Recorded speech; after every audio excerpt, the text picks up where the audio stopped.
Hogwarts, Treasure Hunting with the Eye of God. Like, share and subscribe. Episode 41, PY Transaction. Then. I guess you are in trouble. Ting thought for a moment and suddenly laughed, and it is related to brewing potions. That's right.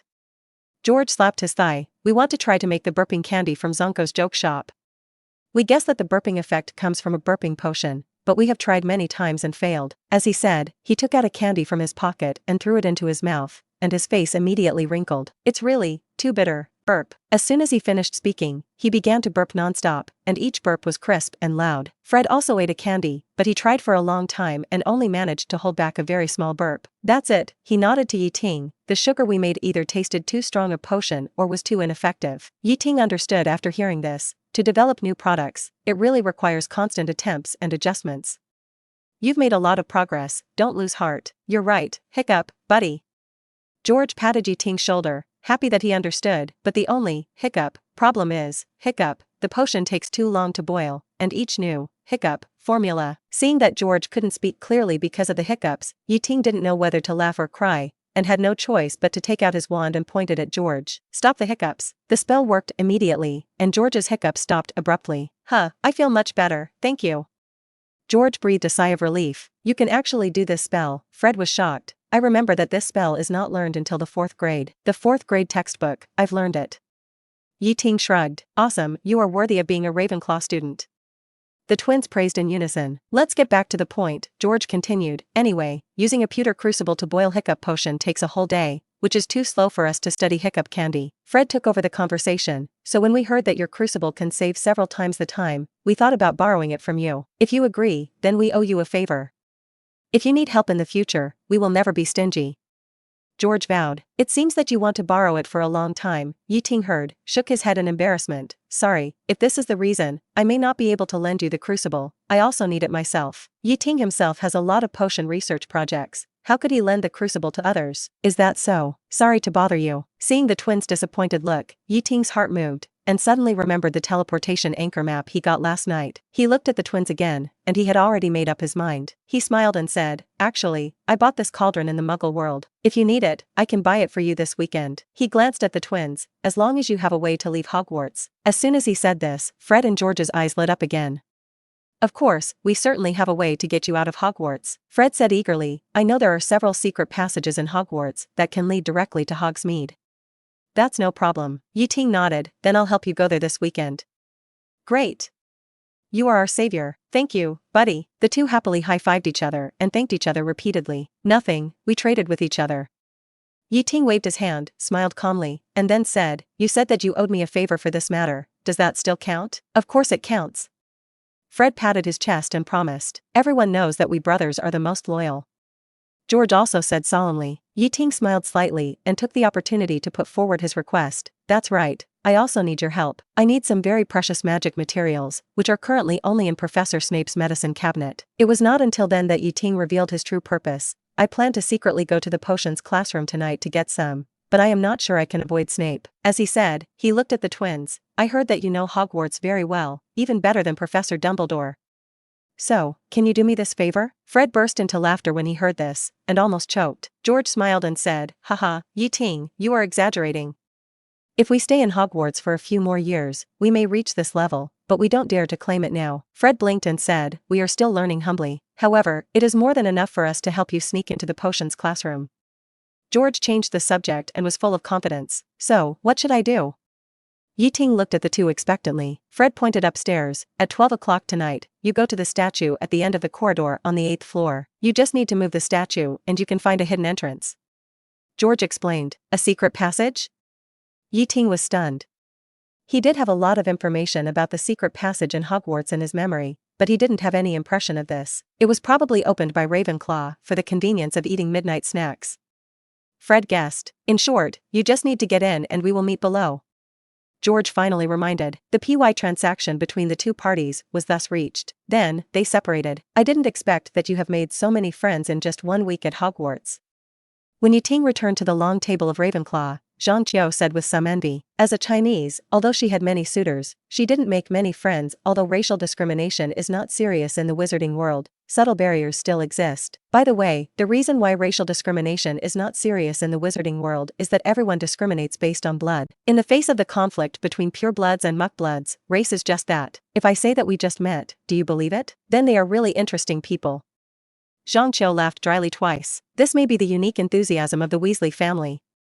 As long as they are of the same taste, they can quickly get closer. For the whole night that followed, Ting behaved as usual, enjoyed dinner as usual, went to the library to read until closing time as usual, and went back to the dormitory to sleep as usual, as if the conversation with the Weasley brothers had never happened. Until, at 11:50 p.m., he opened his eyes in bed. Episode 42, Marauder's Map. At this moment, Ting's roommates have fallen asleep, and the whole dormitory is immersed in the silence of the night.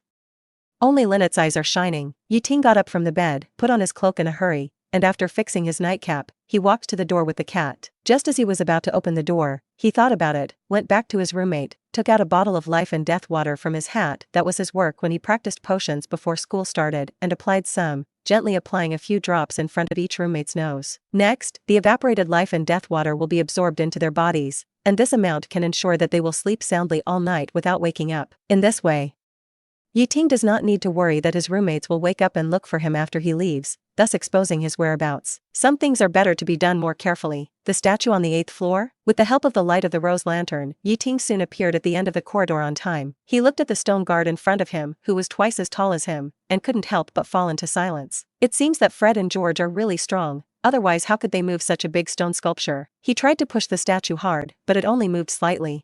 Ting gave up this unmagical behavior, with a wry smile. Get out of the way. He raised his wand and pointed it at the stone guard. In an instant, the statue seemed to have gained life and slowly moved to the left, revealing a wall behind that looked extremely solid. However, Ting could sense that this wall was not real, but a specific illusion, exactly the same as the principle of King's Station. So, Ting went in. Normally, if you walk from the 1st floor to the 8th floor step by step, it will take more than 10 minutes even if it goes smoothly. But the secret passage greatly saved Ting's time. In just 5 minutes, he reached his destination. At the end of the secret passage, a wooden picture frame was firmly blocked there. Ting pushed with his hand and jumped out of the secret passage. Looking up, he saw a painting depicting a sumptuous meal hanging on the wall not far away. Ting remembered that behind the painting was the kitchen of Hogwarts. Hey, kid, don't forget to move me back. A slightly unhappy voice sounded behind Ting. It was the person in the frame, and he was obviously used to it. Also, dim the damn light. Ah, sorry. Ting hurriedly adjusted the magic output, and the light of the rose lantern gradually converged, illuminating only the 1-meter range around him. Less than 2 minutes after restoring the oil painting to its original position, Ting saw 2 mosaic figures running from a distance. Then, the mosaic disappeared, and the Weasley twins appeared in his sight, one with empty hands and the other holding a jar. You just used the disillusionment charm? Ting recognized their magic at a glance. This magic is not true invisibility, but it simulates the surrounding environment through magic, making people blend into the background, just like a chameleon, so it will present a mosaic outline. Yes. The twins answered in unison. We practiced hard for a whole holiday. Fred said proudly. So, how is the experience of the secret passage? George asked. You haven't walked through it yet? Ting looked at the Weasley brothers in astonishment. He seemed to be treated as a guinea pig. Hey, we don't need this. After all, only you Ravenclaws live in the tower. Fred quickly explained, if you are hungry in the future, you can go down through this secret passage to have a midnight snack. This is our exclusive secret. George smiled and looked quite proud. Look at the dust in front of the statue. I bet that this secret passage has been covered in dust for a long time and no one has used it. Okay, what should we do next? Ting asked. Just walk directly to the door of the potions classroom? No hurry. Fred suddenly lowered his voice and said mysteriously, come on, let me show you something exciting. For some reason, Ting felt that Fred was inexplicably wretched at this moment. The 3 of them gathered together, and Fred carefully took out his big treasure from his black robe. It was an old, square parchment with a yellowed surface. It looked very old and empty. George kept it a secret. This is not an ordinary parchment, but a magical item that can lead us to open the door to a new world. Hearing this, Ting had roughly guessed what this parchment was. Fred cleared his throat and raised his wand to point at the parchment. I solemnly swear that I will not do bad things. As soon as the voice fell, the ink on the originally blank parchment quickly extended like a silk thread, and a map composed of text appeared in front of everyone. This map not only covers the entire Hogwarts castle, but also includes the lawn outside, the Quidditch field, and even touches a small part of the edge of the Forbidden Forest. The most amazing thing is that the map is also densely covered with various names, some gathered together, and some are still moving, and each name represents a living person in the castle. It can be said that this is almost comparable to the small map in the game. It is worthy of being a live point map. The twins are very satisfied with Ting's eyes.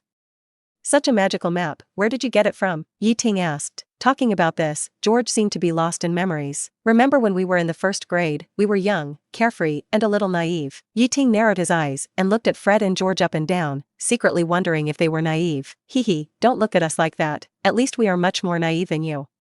George defended, when we were in the first grade, we didn't shock Slytherin on the train, nor did we spray Snape in front of him until he became autistic. That's not your rumor. Ting reminded George. Oh, it's the same anyway. George waved his hand and continued to recall. At that time, there was a little friction between us and Filch. We put a big dung egg in the corridor, and the old guy was very angry because of it. What happened later? Ting asked. Then, he took us to his office and was going to teach us a lesson. Fred added, you know, the usual punishment, detention, trophy swiping, etc. George added, but in his office, we noticed a drawer of a filing cabinet with the words, confiscated supplies, highly dangerous written on it. So? Ting also laughed. So, what would you do? Fred said with a smirk. George used the same trick again and threw a dung bomb to attract Filch's attention. And I took the opportunity to open the drawer and saw this treasure at a glance. Episode 43, Night Visit to the Potions Classroom. To be honest, this matter is not that bad. George chuckled and said, we guess that old guy Filch has never used this parchment. Maybe he doesn't even know how to use it. However, he must have realized the value of this thing, otherwise he would not have confiscated it. So, this map is a relic of a student? Ting asked knowingly. That's about it. Fred nodded. The important thing is that this map not only marks all the secret passages in the castle, but also shows the location of everyone in the castle in real time. Look, for example, now, George pointed to a name on the map and said, Filch is wandering on the 5th floor, and his stupid cat is following him. Meow. Hearing this word, Lynette meowed in dissatisfaction. Mrs. Norris is her little brother. Fred then noticed Lynette beside Ting and asked curiously, you brought the cat with you when you go out at night? Lynette's senses are much sharper than ours. Taking her with you when you go out at night can help you avoid a lot of trouble.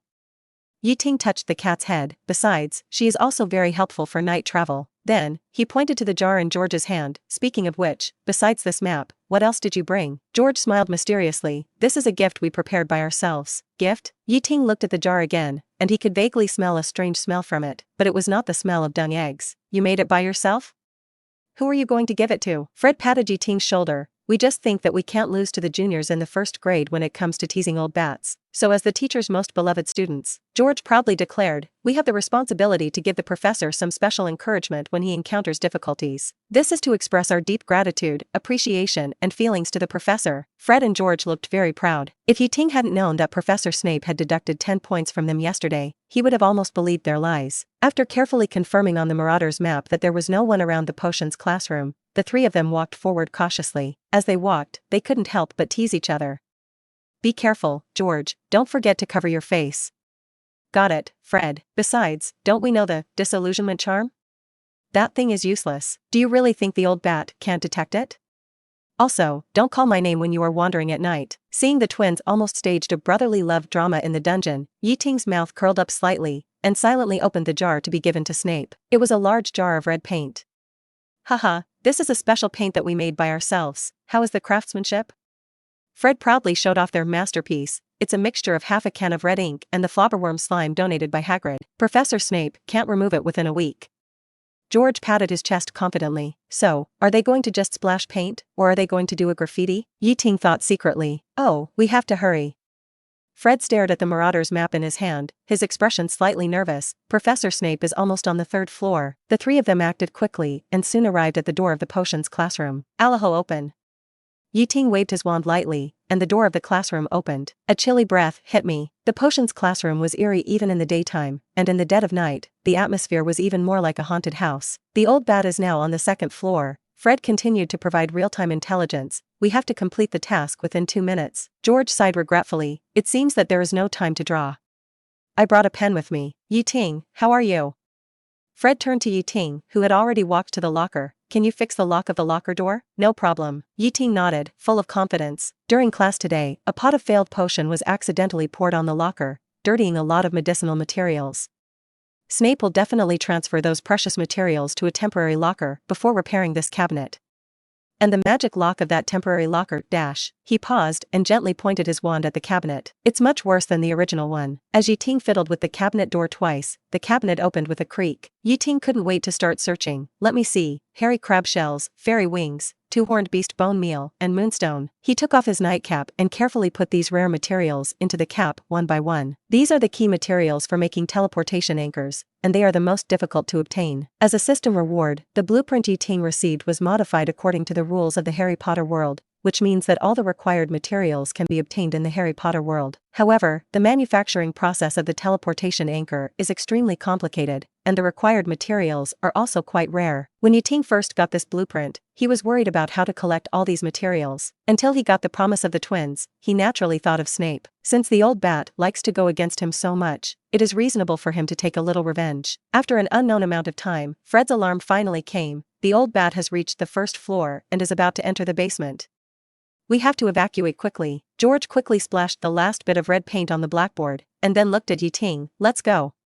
It will be too late if we don't leave now. However, Ting still maintained a leisurely attitude. I only have a little more to do, and it will be done soon. He was still filling his hat with feldspar, one of the most important materials required for teleportation anchors, used to store magic power. Not only is the demand high, but it is also extremely difficult to obtain. He planned to take this opportunity to get more from Snape. Then hurry up. After you're done, go to the portrait of the red-nosed witch in the corridor to find us. There is also a secret passage there. After leaving a word, Fred and George cast the disillusionment spell on themselves, and then left the classroom in a flash, not daring to stay. As Snape's footsteps got closer and closer, Fred and George hurriedly hid in the corner of the corridor, not daring to breathe. Just like they said, this inferior, disillusionment charm they cast could only fool a character like Filch, and was not good enough in front of Snape. The reason why they still used the disillusionment charm was not to hide themselves, but to make them believe that they were indeed hiding. Now, they could only stare at the Marauder's map in their hands and pay close attention to the movements of Snape and Ting. Episode 44, Secret Passage. George and Fred could see that Snape's name on the map slowly moved down, past the stairs, walked along the corridor, and then turned, getting closer and closer to the potions classroom. But Ting's name remained in the classroom, motionless. Damn, what treasure is he looking for?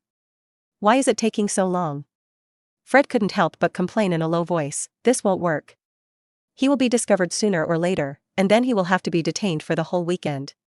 George saw it and was anxious. They didn't want to see the new friend they brought out being punished because of greed. Finally, in their anxious waiting, Ting's name finally began to move on the map. However, Snape's name was about to come to the corridor where the potions classroom was located. Damn it, if he goes out now, he will definitely be blocked by the old bat in the corridor. Fred was completely panicked at this moment. We have to help him. George immediately had an idea. I can go to the next corridor to make some noise and attract Snape's attention. He was about to take action, and Fred suddenly said again, no, wait, George, he moved. Maybe he can escape from the classroom before being discovered by Snape. Wait, why did he run to another corner of the potions classroom again? How many treasures are there in this damn classroom? Being delayed like this, George completely lost the opportunity to make a noise. Ting had not left the classroom yet, and Snape had already appeared in the corridor. Until then, Ting on the map seemed to have come to his senses and finally left the potions classroom. However, he then walked out of the potions classroom directly and openly, not taking Snape seriously at all. Then, as expected, the two names bumped into each other in the corridor. Oh no. I'm afraid my junior can't escape this time. The twins lamented in unison. However, something jaw-dropping happened. On the Marauder's map, the two names just passed each other. At the same time, in the corridor, except for Snape's footsteps getting farther and farther away, they heard no other movement. It was as if the two people passing by each other didn't exist at all. How is this possible? Did Snape not see him, or did he turn a blind eye and let him go? The scene before them was simply incomprehensible to the twins. They had never seen such a thing before. Could it be? Fred glanced at George. There is some unspeakable secret between this freshman and Snape. No wonder Snape let him go easily on the first day of school. George seemed to have discovered something. No wonder he dared to openly challenge Snape in the potions class. But this is not right. George found a new problem. If there is really some special relationship between them, why did he go to such great lengths to ask us for help to sneak into Snape's classroom to steal materials? Can't he just ask Snape directly? I also remember that Junior Ting seems to be an orphan. Fred also thought. Just when the two were thinking about it, on the Marauder's map, Snape's name passed by the potions classroom and left, and Ting's name was approaching their position quickly. The two subconsciously looked up, but there was no one in the corridor, and there was no figure of Ting. But on the map, Ting's name was almost in front of them. What's going on? This strange phenomenon made the two even more confused, until Ting emerged from the void holding Lynette. No wonder you can pass by Snape without being noticed. George whispered, your disillusionment charm is so powerful. Tell us quickly, how did you do it? Fred asked eagerly, is it the disillusionment charm? Ting shook his head, that's Lynette's ability. He patted the cat in his arms. Lynette snorted in dissatisfaction, and then disappeared into the air under the gaze of the twins, and reappeared after a while. Merlin's fattest big pants. George couldn't help but sigh, your cat turned out to be a magical creature. I said before that Lynette is a great help for night travel. Ting scratched Lynette's belly. The cat turned over happily. It's amazing. Fred looked at the cat with burning eyes, as if he was looking at some rare treasure. Next time we go on a night tour, can I borrow your cat? You have to ask her about this kind of thing. Ting said indifferently, she can make her own decisions about her own affairs. So, the two brothers looked at Lynette expectantly. Meow. Lynette didn't even look at them, and rubbed Ting's chest like a spoiled child. I can't do anything about this. Ting shrugged, let's go. While Professor Snape hasn't come back, let's leave here quickly. The twins nodded, then took Ting to open the door of the secret passage and walked in. Tonight's night tour was declared over. After breakfast the next day, Ting, dressed neatly, took Lynette and came to the defense against the dark arts classroom to wait for the Weasley twins according to the agreement last night. Then he saw that not far away, the twin brothers of the Weasley family were standing at the corner of the stairs, waving their arms at him and calling out loudly, hey, Ting, come here. Ting walked over and was pulled down the stairs by them. You came early enough today. Fred smiled. After all, I have to go back to the Muggle world today. Ting shrugged, it may take me a day or two. George noticed that Ting's dress had changed, and pointed at his collar curiously. Did you change one of your buttons? The original button on Ting's collar was replaced with a cyan gem. The style of this gem is exactly the same as the gem on Lynette's neck with a bow pendant, except that the metal frame outside has changed from a centrally symmetrical wave pattern to 3 pairs of small wings. Well, I got it recently, and I just remembered to wear it today. Is it here? As they said, the 3 of them had arrived at the staircase on the 3rd floor, and an ugly, one-eyed witch statue came into view. George pointed at the statue and said mysteriously, it's here. The entrance is hidden behind the statue. The spell is open quickly, Fred whispered to Ting. Open quickly. Ting looked around and confirmed that no one was paying attention. He whispered the secret word and tapped the statue with his wand. The one-eyed witch's hunchback slowly cracked, revealing a narrow passage that only one person could pass through. Yes, that's it. George nodded. The other end of the secret passage is connected to the Honeyduke's warehouse in Hogsmeade. You have to be careful when you come out, don't be discovered. Well, buddy, I wish you a safe journey. Fred patted Ting on the shoulder. I'll give it to you when you come back. George also said, see you later. Ting waved his hand, then leaned over and crawled into the hole, and then moved forward in the hole. Episode 45. I just like to say no to those self-righteous people. Ting slid down the tunnel like a stone slide, and it was only after about dozens of seconds that he felt the smell of moist soil. Finally, he slid to the bottom, staggered, and stood firmly. Ting looked around, it was pitch black. He chanted a spell and summoned the rose lantern, and the soft light instantly dispelled the darkness around him. He found himself in a narrow and low passage. He pondered for a moment, and then the whole person turned into a vigorous black cat. In this narrow passage, it is easier to move in the form of a cat. Lynette was very happy that her master turned back to the original form and rubbed the black cat hard, and then the 2 cats set off like this. This passage is winding and tortuous, as complicated and difficult to distinguish as a rabbit's tunnel. If it weren't in the state of a cat, Ting could hardly imagine how embarrassed he would be in this narrow space. They walked for a long time, and about half an hour later, the passage began to extend upwards. After walking for less than 5 minutes, they finally came to a broken stone staircase, and the space around them became spacious. Ting returned to his original form and took a long breath. The alley just now was too dark and narrow. Even if he passed through it in the form of a cat, he was covered with dust. So, he gently snapped his fingers, and the blue gem on his collar flashed. In an instant, a whirlwind rolled up in the room, and an inexplicable whirlwind suddenly rolled up in the room, sweeping away the dust on him and Lynette. This magical power came from his newly acquired God's Eye. God's Eye Aquarius. Sugar's Aquarius God's Eye was an unexpected surprise that Ting got last night. The reason why the twins waited for Ting to leave the potion class was because Ting suddenly remembered that there was a potential collection hidden in the potion class classroom. The Half-Blood's Advanced Potion Making. This book was actually a textbook used by Snape when he was young. 473. As a future potion master, Snape made his mark in potion science at a young age, and he improved many of the formulas given in the book. He also wrote down some of the spells he invented in the blank spaces of the book, such as Invisible Sight, Hanging Golden Bell, Lock Tongue and Throat, and Block Ears and Listen. After Snape became the professor of potions, he left the book in the storage cabinet. In the original book, Harry found this book in the storage cabinet, and his potion performance improved by leaps and bounds. It can be said that this book is a very important prop in the original book, and it has great potential as a collection. After getting this book, the system really gave feedback and rewarded Sugar's Eye of God. This Eye of God, like Lisa's Eye of God, contains many abilities that are common in the magic world. As an alchemist, Sugar is particularly good at biological alchemy.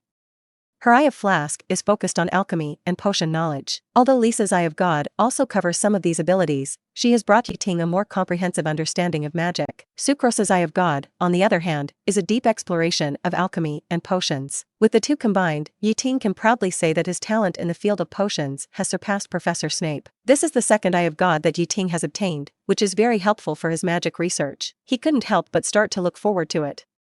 If he could get Albedo's Eye of God again, what level would his alchemy and potion attainments reach? Perhaps it is not impossible to surpass the legendary alchemist Nicholas Flamel. After cleaning himself, Ting started to climb up with Lynette. The stone steps meandered upwards and stretched to a place that could not be seen. After climbing about 300 or 400 steps, he finally saw a trapdoor. He guessed that behind this door was Honeyduk's warehouse. Ting approached the trapdoor cautiously, listened carefully, and after confirming that there was no movement above, he carefully pushed open the door and peeked out secretly. Sure enough, there was a cellar-like place above the trapdoor, surrounded by wooden chairs and wooden boxes. He climbed out of the trapdoor and closed it gently. The door was integrated with the dusty floor, and it was hard to tell that there was such a door on the floor. Then, holding Lynette, he slowly climbed towards the wooden staircase leading upstairs. He could hear a lot of sounds coming from outside the stair door, various people talking, ringing bells, and opening doors. Just as Ting wanted to go out, he suddenly heard a door open very close, and someone was about to go downstairs. "Get another box of jelly slugs, dear," a woman's voice came. "There's not much stock on the shelf." "Lynette," he reminded in a low voice. The white cat immediately understood, so he activated the combat skill, Mysterious Hidden Barrier Body Technique, and took his master into the shadows. The door opened, and the owner of Honeyduk's came down to move the boxes. Ting seized the opportunity and went out through the open ground door. Outside the door was the Honeyduk's candy store that the little wizards of Hogwarts loved the most. On the shelves, there were a variety of colorful candies: creamy yellow almond candy, as tempting as cream, pink coconut ice cream, crystal clear, honey-colored toffee, exuding a sweet aroma, a wide variety of chocolates, arranged in an orderly manner, and barrels of BB multi-flavored beans, which made people eager to try. Unfortunately, Hogwarts had just started school, and it was not the time for Hogsmeade open day, so the store seemed a little deserted. While others were opening the door, Ting got out of Honeyduk's and came to Hogsmeade. This was his first time in Hogsmeade. As the only existing pure wizard village in the UK, Hogsmeade Village is also a well-known attraction. Perhaps to deliberately create that kind of ancient and mysterious feeling, most of the buildings in the village are medieval cottages, with white walls and black tiles. The height is not too high, and few are more than 3 floors. To put it nicely, such a design is called classical. To put it bluntly, it is conservative and unwilling to embrace modernization. But all this has nothing to do with Ting, because he was just passing by here today. He went directly to the 3 broomsticks, borrowed the fireplace there, and came to the leaky cauldron through the flue powder, and then returned to London. During the whole process, Ting was in the posture of Lynette's mysterious figure thief, so in the eyes of others, the fireplace suddenly turned green, and then suddenly returned to normal, as if it was haunted. The next task was very simple. Ting bought a graphite crucible in the Muggle world. Considering that he might use it, he bought a dozen crucibles this time, as well as a batch of beakers, test tubes, and other experimental equipment. Since the Weasley twins thought of asking him to buy the graphite crucible after seeing the benefits of it, maybe other young wizards would also be willing to spend a few galleons to improve their potion grades? Whether it was the paper and ink needed for the Paradise typewriter, or the materials he usually consumed for potion and alchemy experiments, they were all golden galleons. Although he could exchange galleons for gold by collecting pounds, the pounds he had saved in the past few years were limited and could not withstand his consumption. The landlord's family did not have any surplus food. If he wanted to replenish the consumption in time, he could only ask the young wizards to do it. Then, he went to Diagon Alley again and bought the remaining materials for making the teleportation anchor point, preparing to go home to make the teleportation anchor point. Before going home, Ting transformed himself into a mysterious strong man and returned to his loyal Nocturne Alley. This time, he bought a vanishing cabinet from Borgin and Burke. After going to the collection room of the Room of Requirement, Yi Ting suddenly remembered that there was still this thing in the castle that was worth collecting. Vanishing cabinets exist in pairs, and their functions are somewhat similar to portals. Entering one of the vanishing cabinets will allow you to exit the other one. The other end of this vanishing cabinet in Borgin and Burke's is at Hogwarts. However, since the vanishing cabinet at the other end was damaged, the vanishing cabinet in Borgin and Burke's became completely useless, so Yi Ting bought it at a very cheap price, just over 100 galleons, and bought it as a simple antique cabinet. But Yi Ting knew that this thing was not a waste, it could be repaired. In the original book, Draco Malfoy had repaired the vanishing cabinet, and then a group of Death Eaters used this secret passage to successfully bypass the castle's blockade of apparition and sneak into Hogwarts, causing a big commotion and even indirectly leading to Dumbledore's death. Since Malfoy could do it in the original book, there was no reason why Yi Ting couldn't do it. The moment he bought the vanishing cabinet, the system popped up a prompt: this collection was incomplete, and he needed to find a matching partner to get the system reward. It seemed that he had to take the vanishing cabinet in the school as well. However, there was no rush for this matter, and he would slowly plan it after returning to school. Now, Yi Ting had a more important task: to complete the production of the teleportation anchor before the end of the weekend. In this way, he could set up anchors outside the school and realize free travel inside and outside the school. After getting started, Yi Ting found that the teleportation anchor was indeed a very complicated magic prop.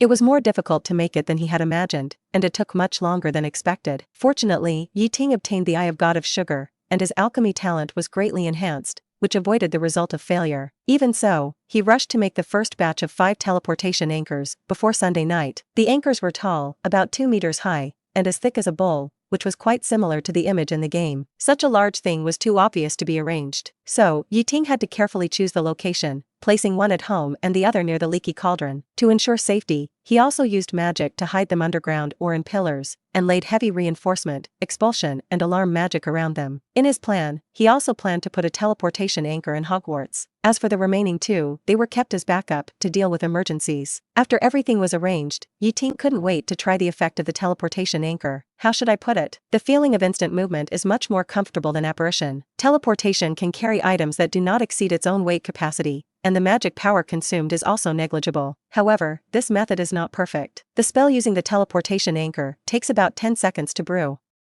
If it is interrupted during this period, the spell will fail. Therefore, in a fierce battle, this method is obviously not used for emergency transfer. This is exactly the same as the setting in the game. After getting everything done, Yi Ting finally returned to Hogwarts before the end of dinner and successfully had a hot meal. However, when he stepped into the hall, he found that most people had finished eating and left. There were not many little wizards left there, and he didn't meet any acquaintances. Yi Ting didn't care about it, and enjoyed the food with the hungry linnet. He didn't notice that at the Slytherin table, a little wizard suddenly left in a hurry after seeing him. After dinner, Yi Ting went straight to the Ravenclaw Tower. In order to quickly create an anchor point, Yi Ting has greatly reduced his eating and sleeping time in the past 2 days. Now he doesn't want to think about anything, just want to go back to the soft 4-poster bed, cover himself with a velvet quilt, and have a good sleep. Although fatigue has reduced Yi Ting's attention, Lynette still maintains a keen perception. When they were about to reach the stairs of the Ravenclaw Tower, Lynette, who was walking in front, suddenly arched her back, stuck out her butt, and kept shaking her tail, posing an attacking posture. A warning sound came out of his mouth. Yi Ting, who had a good understanding with Lynette, immediately understood what she meant. He immediately looked in that direction and shouted loudly, "Who is it?" However, there was no movement in front, as if Lynette had made a mistake. But after Lynette's reminder, Yi Ting regained his vigilance. Relying on the detection ability given by Amber, he soon felt the faint breathing sound coming from that direction. Moreover, there was more than one person. "Don't hide it." Yi Ting snorted coldly and exaggerated deliberately, "Your breathing is as loud as a bellows, how can you hide it?" Yi Ting's fried fish was effective immediately. As soon as he finished speaking, a familiar sharp voice came from the corner. "Crab, didn't I tell you to hold your breath before?" Then a rough voice, "But if I hold my breath all the time, I will suffocate to death. You are such a fool." Following this conversation, Malfoy, an old acquaintance of Yi Ting, walked out of the dark leisurely, and the smugness on his face was even more evident. "Hey, Yi Ting, you cowardly guy," Malfoy said in that drawling way, "I told you long ago that I would make you look good." In fact, he didn't say this. Whether on the train or after the sorting ceremony, every time, he ran away in embarrassment without even saying a harsh word. Crabbe and Goyle followed Malfoy like 2 loyal bodyguards. Behind them, there was a group of young wizards in Slytherin uniforms, including senior students. They rushed forward, forming an arc-shaped encirclement, blocking Yi Ting's way back to the dormitory. Malfoy 5.6 looked around and was obviously quite satisfied with the scene. He had so many young wizards around him, while the other party was alone. He was intoxicated by the feeling of leading everyone. I don't know where you got the news, and hid in advance. Malfoy raised his chin and said something incoherent. You are indeed cunning enough to make us look for you for a whole weekend. But your little cleverness can't escape my eyes after all. At this point, he laughed triumphantly, with a look that saw through your tricks. I have already calculated it. No matter where you hide, you have to go back to the dormitory to sleep at night. So we ambushed here early, this time I want to see how you escape. Draco, isn't this idea inspired by Daphne? Malfoy's stupid follower felt that the boss had made a slip of the tongue and couldn't help but interrupt to remind him. Shut up, Crab. Malfoy glared at the follower fiercely, and then cast his eyes on Ting again. It doesn't matter whose idea it is, anyway, you can't escape this time. I didn't think. Come on, don't make excuses. Ting was interrupted rudely by Malfoy as soon as he opened his mouth. I've always been generous, Malfoy said slowly with a smug smile on his face. If you're willing to be my follower and let us beat you up, I might consider letting you go. How about it? Isn't this a good condition? Listening to the other party's smug words, Ting sighed. It sounds tempting, but I refuse. He crossed his arms in front of his chest, with a sneer on his face. Ting, just like to say no to those who think they are right. The new book is on the shelves, asking for full subscriptions, monthly tickets, flowers, and reviews from everyone. Thank you everyone. Episode 46. Diffusion Reaction, Collective Electrotherapy. How dare you reject me? Malfoy's face darkened instantly. He would never forget the humiliation of being scared to the point of almost peeing his pants when they first met. If you don't know how to appreciate it, we will give you an unforgettable night. Upon hearing this, the little wizards around exchanged a knowing look and then burst into laughter of gloating. No, why only one night? A malicious voice came from the crowd. It should be every day, and we just need someone to be a target for practicing spells. Malfoy frowned slightly and did not comment on this proposal. To be honest, he never thought about it. He originally just wanted to teach Ting a lesson and regain his lost face. He hoped to subdue Ting as a younger brother, so that he could not only avenge his previous shame, but also have an extra good thug. Imagine that all the geniuses of Ravenclaw bowed to him. Wouldn't that mean that he had conquered the entire Ravenclaw? In addition to his position as a younger brother in Slytherin, the ambition to dominate Hogwarts seemed to be within reach. Ting touched his chin. The scene in front of him suddenly made a word pop up in his mind. He looked at them with a strange expression. Do you want to bully me in school? When he was in the orphanage, he was the leader of the children. Since he was 5 years old, no one dared to embarrass him, even those older children. He was the only one who bullied others. Now someone actually wants to bully him? I have obviously retired from the underworld. He sighed, seeming a little helpless. I just want to live in peace with my classmates and spend my school life quietly. At this point, his expression finally became serious. A madman, a group of fools, leave now. No one will get hurt, otherwise, you will all die. Unfortunately, his warning did not attract enough attention. Oh, listen to what this guy is talking about? The little wizards of Slytherin burst into laughter, as if they had heard a big joke. No way, he doesn't think he's so great just because he knows a few magics, right? We have strength in numbers, and one person's spit can drown him. Yes, everyone come together. I don't believe he can handle it. They didn't take Ting's words seriously at all, and even took the initiative to attack. Swoosh! A fluorescent green spark suddenly attacked. However, Ting's senses were extremely sharp. As soon as the other party raised his hand, he caught this action, and with a slight turn of his body, he easily dodged the attack. Although it was not Malfoy himself, the spell did come from Malfoy. The wall hit by the spell was instantly corroded with a hole, which was obviously some kind of evil curse. I hate sneak attacks. Ting's face gradually turned cold, and that good-looking face became dangerous. Just a change in expression made the hearts of the Slytherin wizards present tense, and an inexplicable sense of fear surged in their hearts. Malfoy was the first to bear the brunt, and he shuddered unconsciously. At this moment, he recalled the scene of his first meeting with Ting, and the fear at that time came to his heart again. Humph, you were the first to provoke the matter, and you were the first to do it. Ting sneered. I just wanted to live in peace with you as an ordinary wizard, but now it seems impossible. As soon as he finished speaking, the blue gem on his collar began to glow slightly. Malfoy was completely unaware of the real danger and was still immersed in his embarrassing reaction just now. In order to save face, he pretended to shout, Ting, raise your wand. I don't want to win unfairly. To deal with trash like you. Ting shook his head. I don't need a wand at all. As he said that, he reached into his pocket, took out a flask, and threw it at the Slytherins. This move surprised the Slytherins on the opposite side. What is he going to do? Want to hit us with the flask? Has he lost his mind, or is he panicking? Hey, isn't there any dangerous potion in it? A third-year wizard was alert to the potential danger, and he quickly waved his wand and shot a spell. Expelliarmus! It seems that this Slytherin is very good at dueling. Red sparks flew out and accurately hit the flask in the air, not giving it a chance to hit their own room. In this way, even if there is any dangerous potion in the flask, as long as it can't hit, it can't hurt them. He thought so, and the other wizards thought so. Just when they thought they had solved Yi Ting's means, they found that Yi in front of them Ting's mouth opened into an intriguing smile. At the same time, the flask hit by the spell exploded. What flew out from it was not the potion they imagined, but a translucent creature with wings and similar to a butterfly. That was Yi Ting's creation, named Wind Equals. Unlike other characters' ultimate moves, after binding the Eye of God, Yi Ting obtained the Elemental Burst, Forbidden Wind Spirit Creation 7-5 Isomorphic Type 2, which is not a spell in the traditional sense, but an alchemical secret. With only simple materials and infusion of magic power in a specific way, Yi Ting can summon a restless wind spirit and imprison it in the beaker. When you want to use the ultimate move, you just need to take out the beaker. As soon as the wind spirit broke free from the restraints of the beaker, it expanded rapidly, and in a blink of an eye, it expanded to more than 2 meters. It flapped its wings violently, and a gust of wind suddenly rolled up, spinning and condensing, turning into a violent vortex, as if to swallow everything around it. The suction force increased sharply, and the surrounding dust and debris were first sucked into the vortex. Then, except for Yi Ting and Lynette, everyone present felt a strong suction force, as if they were going to be pulled up from the ground. Malfoy screamed in fear and tightly grasped Goyle beside him. Goyle was grabbed by the neck by Malfoy, clenched his teeth, and held a corner of the wall with both hands, trying his best to keep his balance. Crabbe was blown to the ground by the strong wind and could not move. The other little wizards were also blown to the ground by the wind, and there was chaos. No matter how hard they tried to grab the edge of the wall, the gap in the floor, or support each other, the wind vortex created by the wind spirit was merciless and firmly dragged them to the core. Damn it! We must solve that thing first.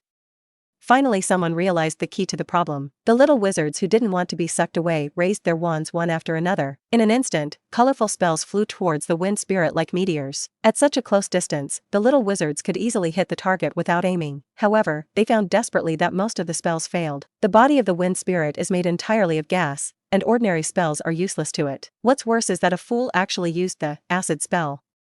After this spell with a substance came into contact with the vortex, it blew the acid back to a wider range, as if it triggered a diffusion reaction. The little wizards at the front were unfortunately splashed by a few drops of acid, and a wailing sound suddenly sounded. There were also little wizards who tried to attack the culprit Yi Ting. However, with Yi Ting's eyesight and body skills inherited from Linny and Amber, he knew where the opponent was going to hit as soon as the little wizards raised their hands, and it was easy to dodge such slow spells. Even if the spells flew like meteors, none of them could touch the corners of his clothes. However, although this meaningless struggle posed no threat to Yi Ting, it was indeed annoying. It's time to end this farce. Yi Ting sighed and stretched out his right hand again. Song Lei, he shouted, and a ball of lightning shot out from his palm. However, this lightning did not aim at anyone, but went straight to the core of the wind spirit. Sizzle! As the purple thunder ball touched the wind spirit, the two merged into one, and the entire wind spirit was instantly dyed purple. At the same time, the wind it blew naturally carried a trace of electricity. At this moment, Malfoy, Crabbe, and Goyle all felt a familiar feeling at the same time. The numbness and tingling feeling that made people's hands and feet weak instantly spread throughout the body, making them tremble involuntarily. However, it was not just the three of them who were shaking at this moment. The wind spirit dyed by the purple thunder ball had already formed a huge electric field, and none of the little snakes in it were spared, and all experienced the same electrotherapy service. Instantly, more than a dozen people on the field began to twitch at the same time. Their whole bodies were numb and they couldn't even stand steadily. They could only let the whirlpool of wind sweep them to the center. The closer they were to the center of the vortex, the stronger the electricity became, and the more powerless they were to resist. Since Malfoy stood at the front at the beginning, he was the first to be swept into the center of the vortex. Fortunately, Yi Ting deliberately reduced the power when using Song Lei, otherwise Malfoy, who was at the core, would be electrocuted even if he was not electrocuted to death. Soon, Yi Ting saw that in the center of the wind vortex, these little snakes were huddled together like a pile of monks, trembling at the same frequency, like puppets controlled by electric current. People who didn't know the situation might mistakenly think that they were all high. Even though the unstable wind spirit had disappeared, this state continued. Since the crowd was already shoulder to shoulder, the electricity circulated easily between everyone, and the consumption was greatly reduced. This means that they don't have to suffer for a while longer. As for Yi Ting, he quietly left the scene and went back to sleep after these people were sucked into a ball. Only this group of people were left there to continue to be electrocuted. Although he had left, his powerful image was like a brand, deeply imprinted in the hearts of everyone present. With just 2 magics, he defeated dozens of young wizards of the same age or even older than him. Even Dumbledore couldn't do such a result. At this moment, Ting had become an evil star that could not be provoked in their hearts. On Monday morning, the sun shone through the window into the auditorium, and Ting walked into the auditorium with a brisk pace. After a week, he had completely integrated into campus life and got up relatively early. Soon, he caught sight of Hermione and Neville. The two had obviously arrived at the hall earlier than him and were already sitting there. Ting immediately chose to sit next to them. Seeing Ting appear, Susan from Hufflepuff also hurried over. I heard that in last week's potion class, Neville exploded the crucible and was splashed with unfinished potions. His body was covered with boils, and he had to spend the whole weekend in the school infirmary. Looking at Neville's haggard face at the moment, Ting couldn't help but feel a little sympathy. Hermione was enjoying breakfast while flipping through the Transfiguration textbook attentively. At this time, there were not many students at the Gryffindor table, and she looked even more eye-catching when she was reading here. She looked like a Ravenclaw. 463, Malfoy has been looking for you this weekend. After Ting sat down, Hermione, who was immersed in the book, suddenly spoke. He gathered a group of people and seemed to want to harm you. This behavior is really too much, but don't worry, I have reported it to Professor McGonagall. Susan couldn't help screaming when she heard this, and hurriedly turned to the boy. I'm sorry, Ting. Professor Sprout said that there have been animals stealing herbs in her greenhouse recently. I have been helping her take care of the greenhouse this weekend. I don't know about this at all. Are you okay? Don't worry, I'm fine. Ting gently held Susan's hand and gave her a reassuring look. Look at my face. Does it look like I've been injured? Susan breathed a sigh of relief. That's good. Then, Ting turned to Hermione. Although he felt that there was no need to alarm the teacher for such a small matter, Hermione's concern was indeed touching. Thanks, Min. You're welcome. Hermione raised her chin. As long as you're okay. I don't want you to go to the school hospital because of this kind of thing. Every day at breakfast time, it's also the time for owls to deliver letters. Just as they were chatting and laughing and enjoying the food, a group of owls suddenly flew over their heads, and one of them accurately threw a package into Neville's bowl, and the splashing milk gave him a thorough face cleanser. Neville hurriedly opened the wet package, and a crystal ball was revealed. He raised the crystal ball excitedly and said, Ting, look at this. This is the memory ball my grandma sent me. She knows that I have a bad memory. As long as I hold it, it can remind me if I have forgotten anything important. You see, once the ball turns red, it means that I have forgotten something. Halfway through, Neville suddenly got stuck, because the memory ball has turned purple at this time, but he tried hard to recall, but he couldn't remember what he had missed. Ting scratched his head and couldn't help but chuckle. He tried to remind him, did you forget any homework? For example, the homework for Transfiguration class is due today. Neville suddenly realized that he had indeed forgotten it completely. Ting sighed. Although the two were friends, they belonged to different colleges after all. He couldn't just work for Neville. He tried to give Neville a bad idea. How about saying that your homework was lost? Or that it was bitten by lever? Forget it, if it is exposed, the punishment will be more severe. Neville shook his head with a bitter face. Professor McGonagall's temper. What's wrong with me, Mr. Longbottom? As soon as the voice fell, a majestic voice suddenly sounded, and Professor McGonagall actually walked over, followed by Malfoy with a bitter face. Episode 47. Ting's new business. Good morning, Professor McGonagall. Have you had breakfast? Seeing Neville standing there in shock as if he had been petrified, Ting hurried forward to smooth things over and greeted him warmly. If you haven't eaten yet, why don't you sit down and have something to eat together? Professor McGonagall was obviously a little uncomfortable with this Eastern way of greeting, and responded awkwardly, I have already eaten, thank you, Mr. Yi. Then, her eyes inadvertently swept across the Transfiguration textbook on Ting's desk. That was what he had just borrowed from Hermione, and a hint of appreciative laughter flashed in her eyes. In Professor McGonagall's heart, any child who diligently studies Transfiguration is a good child. She glanced at Hermione beside Ting, who was rolling her eyes at Ting's clever behavior, and then said to Ting, oh, by the way, Mr. Yi, Miss Granger told me yesterday that Mr. Malfoy was planning to gather a group of people to cause trouble for you. Professor McGonagall said, looking at Ting suspiciously. However, last night, Malfoy and his companions were found lying at the intersection leading to Ravenclaw Tower. All of them were twitching and looked like they were attacked by something. Some people are still lying in Madame Pomfrey's ward and haven't come out yet. Professor McGonagall's tone became more and more severe. Do you have any pigs about this? When the news came out, Ting's three friends were stunned and looked at Ting in unison. I don't know. Ting spread his hands innocently. For such things, the person involved should know the most. So, Professor McGonagall looked at Malfoy. Mr. Malfoy, do you have anything else to say? Malfoy secretly glanced at Ting and met his kind gaze. At this moment, Malfoy recalled the terror under Ting's control and the shame of having the electric current pass through his body, and immediately shook his head vigorously. No, this has nothing to do with Mr. Ting. We were just there to test a kind of magic. Malfoy thought of a quick solution and began to talk nonsense. That is, the magic effect is a little strong, and it accidentally affected other people. It's not a little strong, it's too strong. Professor McGonagall pursed her lips and said, I'm sorry, Mr. Malfoy, Slytherin will be deducted 50 points.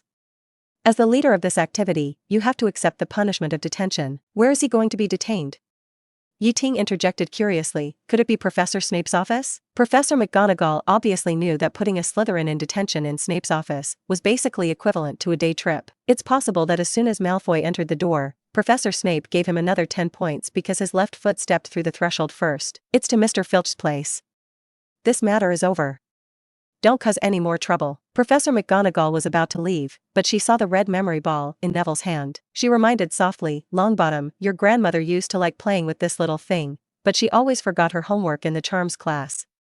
You didn't forget to do your homework, did you? Neville's face turned red, and he hesitated for a long time without saying a word. I will check your transfiguration homework first during class. Professor McGonagall had seen through everything. Don't tell me you forgot to bring it or lost it, your grandmother used these excuses too much. Neville was speechless and could only stand there awkwardly, his face flushed. Watching Professor McGonagall walk away, Malfoy breathed a sigh of relief. His baby, he finally fooled her. If people knew that he led a group of Slytherins to besiege Ting, but they didn't even touch the other party's hair and were killed, would they still have faith in Slytherin? The reason why he lied to Professor McGonagall was purely to maintain the face of the college. Not because he was afraid of revenge from Ting. Well, absolutely not. However, Malfoy did not leave immediately. Instead, he took out a bag of heavy galleons from his pocket and stuffed it into Ting's hand, with an almost flattering smile on his face. Mr. Yi, I'm really sorry for what I did to you before. He smiled awkwardly, this is just a small token of my apology. Please be gracious and don't take it personally. Ting was stunned by the sudden sincerity. He really didn't expect that after being electrocuted once, Malfoy not only didn't bear a grudge, but also took the initiative to send money to apologize. Is this guy a masochist? Did he feel comfortable after being electrocuted? Although he was skeptical, Ting still accepted the bag of galleons. If someone takes the initiative to send money, how can he refuse it? This can be regarded as a way for Malfoy to save face and reassure him, indicating that the contradiction is written off, and he doesn't need to be suspicious and worry about being retaliated. Ting was about to continue to enjoy breakfast, but saw Malfoy sitting down next to him with a thick face. I haven't had breakfast yet, do you mind joining me? Malfoy's pale cheeks flushed slightly. In fact, Malfoy was not hungry. He hesitated for a moment, and finally couldn't help whispering to Ting, Mr. Yi, I thought about it. In fact, the two of us are very suitable for cooperation. Cooperation? With Malfoy? Ting was surprised to hear this, and looked at the guy in front of him, wanting to hear what he could say. No, what he could come up with. Malfoy rubbed his hands and said mysteriously, think about it, Mr. Yi. I still have some faith in Slytherin College, and you are the most influential freshman in Ravenclaw. The two of us can definitely join forces and dominate the entire grade together. Why do I dominate the entire grade? Ting looked at Malfoy with a strange face. Of course, it's to collect protection fees from those little wizards. Malfoy blurted out. Ting raised his eyebrows slightly, did not respond immediately, just looked at Malfoy quietly, waiting for his performance. We can split it 50-50, fair and reasonable. He secretly glanced at Ting, and seeing that the other party did not respond, he hurriedly changed his words. How about 70% and 30%? You 70% and I 30%, that should be fine, right? Malfoy made a bitter face and wailed, it can't be 80% and 20%. Wouldn't I lose a lot? Ting pointed to the door of the auditorium. The first class is about to start, please go there. On the way to the classroom, Malfoy was in a good mood and even hummed a little song. His longing for Hogwarts is not only about academics. His biggest dream is to subdue a group of pure-blood followers here, lead them to the top, and become the king of children. In his fantasy, as long as he gave an order, even the prefect and the student union president would respect him very much. However, dreams are always beautiful. He didn't even take the first step, and reality gave him a loud slap in the face. On the train, his younger brothers Goyle and Crabbe came back with sad faces, saying that they were beaten by a little wizard. How could this be? Malfoy had always been a man who protected his subordinates. No matter what the reason was, if his subordinates were beaten, how could he survive in the underworld in the future if he, as the boss, did not step up? How could he be the boss of the Fit District? Then, there was no then, things did not go as he wished. Not only did he fail to get back his position, but he also lost face in front of his subordinates. What's worse is that his reputation plummeted because of this.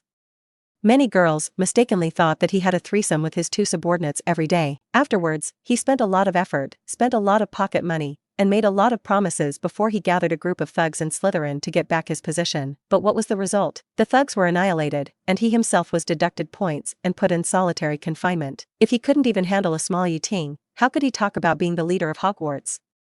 How could he talk about becoming bigger and stronger? Last night, he tossed and turned in bed, unable to sleep, and spent the whole night in the school infirmary, thinking about countermeasures. Finally, a light bulb went off in his head, and he thought of a brilliant idea. If you can't beat them, join them. As long as he joins forces with Ting, all the previous grievances can be written off, and the black history of being beaten up will not be a big deal. After all, you don't know each other without fighting. Thinking of this, Malfoy suddenly felt less embarrassed. He fantasized happily that with Ting's force and his own financial resources and influence, this small team would definitely become popular in Hogwarts quickly. As for who would be the boss, it is not impossible to consider having two people in charge. At worst, one can be the boss in name only, and the other can be the actual manager. Although Ting did not agree to his request on the spot, Malfoy felt that this matter was possible. After all, Ting did not directly reject him. As Malfoy walked towards the charms classroom, his mind was still stirring with the great plan. The more he thought about it, the more excited he became, as if he had seen himself and Ting hand in hand, calling the wind and rain and being majestic in Hogwarts. Just then, a burst of laughter came into his ears, breaking his beautiful dream. Malfoy glanced sideways, but it was Harry Potter and Ron Weasley who were chatting and laughing there. The two passed by each other, but Potter did not even give him a glance. This scene made Malfoy's heart sink, and the passion that was just full of blood cooled instantly, replaced by an indescribable sense of loss. He once regarded Harry Potter as his first partner at Hogwarts. He wanted to be friends with the boy who survived, even close friends. Who would have thought that Weasley would appear halfway and take his place? It was me, I was there first. It was obviously me who came first. Whether it was the encounter with Potter in Madame Malkin's shop, the chat, or the first close contact, Malfoy stared at Harry's back.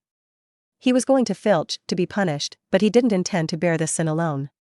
Draco secretly vowed to get someone to accompany him. On the other hand, Ting's idea was completely different from Malfoy's imagination. Although he didn't say anything about Malfoy's invitation, he had already made up his mind in his heart: refuse. What a joke! If he agreed to such a thing, he would be a fool. What would Professor Dumbledore think if he knew about this? Think about it, he is just in the first grade, and he is doing this kind of thing in school, making friends with small groups, uniting pureblood wizards, and collecting protection fees? This set of things looks familiar. Should the next step be to apply for staying in school and become a professor of defense against the dark arts? Where did Tom Riddle 2 come from? Ting is just an honest little Ravenclaw wizard who likes to read books and get some money from Hogwarts. How could he touch such a sensitive matter? Compared to Malfoy's unreliable advice, Ting is more concerned about the deal with the twins. As soon as the morning class was over, George and Fred couldn't even take time to eat lunch, and they couldn't wait to block Ting at the door of the auditorium and took him into an abandoned classroom. The classroom was cluttered with crucibles, equipment, and traces of fire.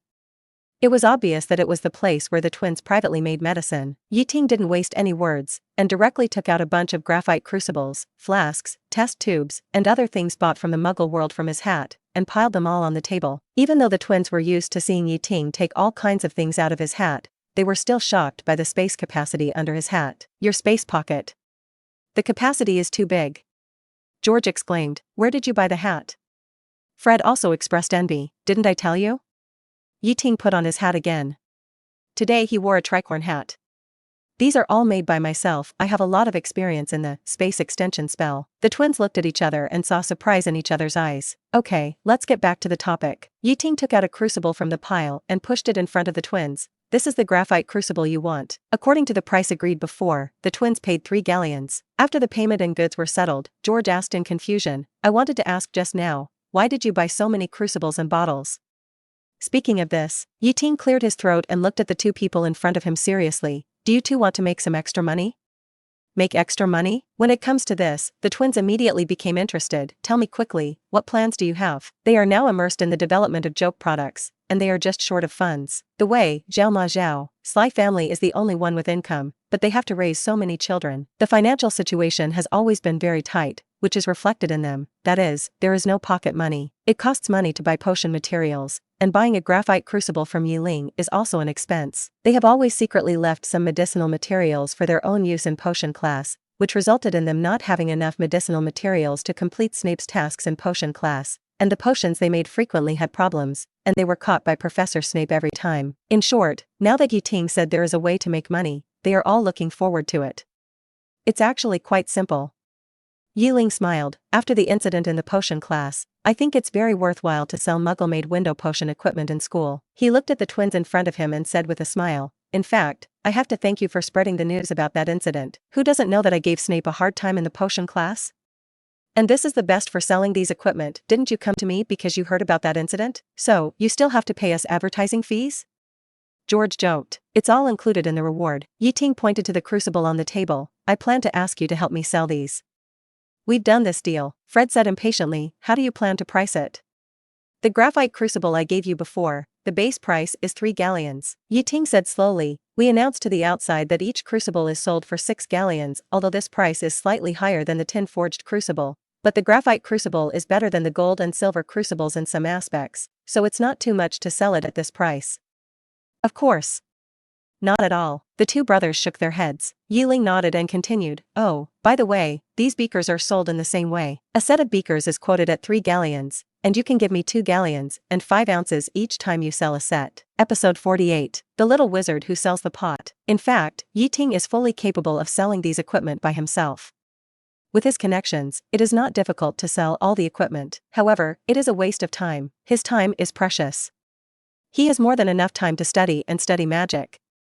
How can he waste it on such trivial matters? In fact, Ting also kept a hand on the price of crucibles and beakers. The real price he paid for the crucible was not 3 galleons, that is, 15 pounds. 15 pounds? That is just the retail price. According to the price he negotiated with the store, if he purchased graphite crucibles in large quantities, the unit price could be reduced to 10 pounds each, and a set of beakers would cost 7 pounds, which means that his profit was greater than the twins imagined. The twins exchanged glances and nodded. Okay, we'll do this business. Don't be so anxious to decide. Ting waved his hand and slowly put the crucibles and beakers back into his hat, one by one. You can try using these Muggle equipment first. If you think they are really good, you can consider selling them. Okay, you are right, Junior. George nodded. We should indeed see how long the graphite crucible can shorten the time it takes us to make the hiccup potion. As he spoke, he took out many materials from the cabinet in the classroom and began to make the hiccup potion on the spot. Beetle eyes, bat wings, daisies, horseradish. Watching him put various herbs into the graphite crucible for cooking, Ting suddenly interrupted and said, don't put wormwood juice this time, try mint instead. What? The two looked at Ting in surprise. The role of wormwood juice is to assist specific materials so that the human body can fully absorb the effects of the potion. Ting did not repeat his suggestion, but analyzed it seriously. But wormwood juice is also the main source of bitterness in the hiccup potion. In fact, if it is used to make joke props, you don't need such a strong medicinal effect, so wormwood juice can be completely replaced by its mint. You actually know this? Snape never mentioned this kind of knowledge. Fred's eyes widened. This is my personal understanding. As a potion class content, it is indeed a little unpopular. Ting shrugged. Maybe in 2 years, Professor Snape will teach you these? In fact, he himself has never made a hiccup potion, but the combined potion talent from Lisa and Sugar makes his vision comparable to that of a potion master. He can see the mechanism and function of various materials in this potion at a glance, and easily adjust the formula. You are worthy of it. George admired. Although it is indeed surprising that Ting knows so much, it is actually reasonable, considering his previous series of performances. I think he makes a lot of sense. Fred touched his chin. We have tried so many times before and failed, so why not try it this time according to what he said? Let's try it. The two brothers discussed it and immediately tried it according to Ting's suggestion. Also, you can increase the firepower a little more. Seeing this, Ting continued to remind, the hiccup potion does not have the restriction of low-temperature cooking, so you should not use the habit of using tin crucibles on graphite crucibles. I have deliberately increased the firepower. Can it be increased? George finally chose to follow the advice of Ting. That's about it.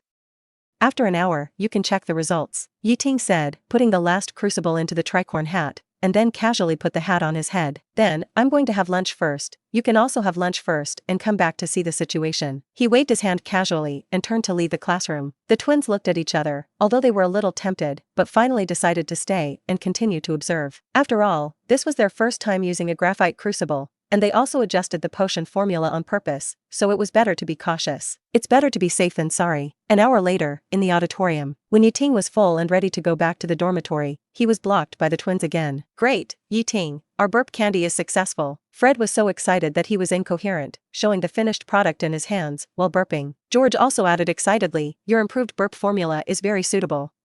There is really no bitterness in the burp candy, and you can burp, refine the burp potion in 1 hour. Seeing the two talking to each other, burping and saying something to themselves, Ting shook his head helplessly. Stop burping. He took out his wand and pointed at each of them. The burping sound stopped abruptly, and both of them breathed a sigh of relief. 19. Thank you, junior brother. After sighing for a while, the two looked at Ting with admiration in their eyes. Your suggestions are really useful.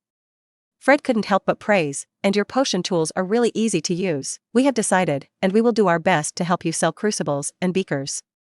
George said excitedly. Fred even suggested, and we want to hire you as our special consultant. What do you think? Are you interested? No problem, as long as I have time. Ting thought about it for a while, and then agreed readily. With his talent and ability, this matter is easy for him, and it would be a waste if he didn't make money. In fact, you only need to sell it in Gryffindor. Ting thought about it, and reminded that I would find suitable partners to take charge of other colleges. The twins agreed at the same time. Next, Ting found sales staff for other colleges. First, he found the head girl Penelope, and talked about distributing potion equipment. Of course it's good. Penelope agreed immediately. This is an opportunity for my junior to make money. I will not refuse such kindness. As a half-blood witch, Penelope's family situation is not good, and she is usually short of money. On the contrary, I want to thank my junior for thinking of me when I have something to do. As she said, she suddenly approached Ting and quickly kissed him on the cheek. Don't think too much, just take it as a thank you. After saying that, she smiled playfully and left with a graceful step.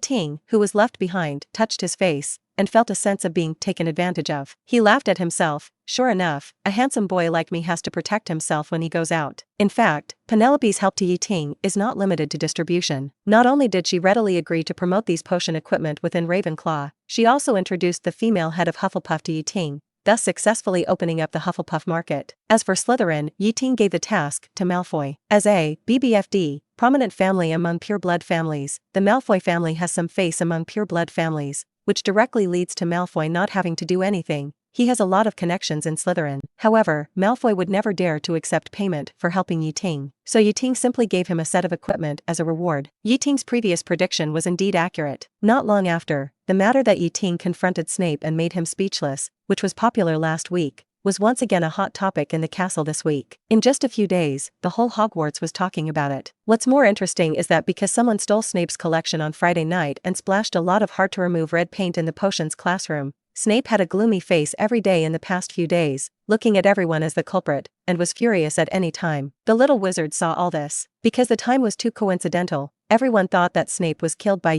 Ting was so angry. This recognition undoubtedly added fuel to the storm, making the topic even hotter. With the efforts of many forces, the rumor intensified, and finally became Ting was able to anger Snape in person, all thanks to the potion equipment he bought in the Muggle world. Anyone who has the same equipment can do the same thing. As a result, the Muggle-made graphite crucible became famous in Hogwarts. Among the 4 major colleges of Hogwarts, the little wizards of 3 colleges have long been full of resentment towards Snape, and they immediately regarded the graphite crucible as a symbol of resistance to Snape. The next day, more than a dozen little wizards bought this crucible at the original price without hesitation, among which Gryffindor students were the most enthusiastic. On the Slytherin side, the story was slightly adjusted to say that using graphite crucibles can quickly improve potion scores and gain the approval of the dean. As the news spread, even Hermione found Ting. These graphite crucibles probably all came from you, right? The little girl looked like she saw through you. How did you know?